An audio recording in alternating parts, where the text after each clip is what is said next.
Hello and welcome back to Skills Level 2 for walking your Newfoundland dog.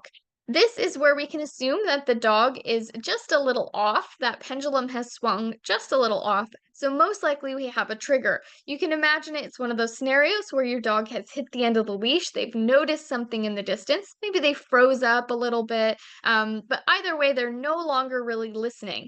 They are at threshold. Okay, and since we have a trigger here, we need to talk a little bit about the components of a trigger. This is the stimulus gradient we talked a little bit about earlier. This would be distance, distraction, and duration.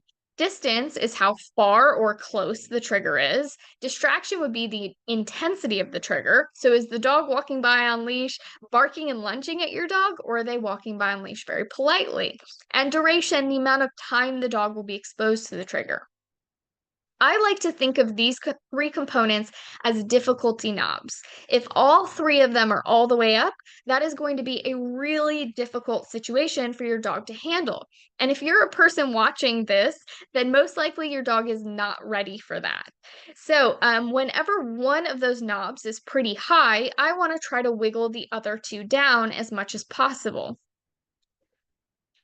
And building up to full difficulty takes time. So you want to build it up slowly and focus on one component at a time.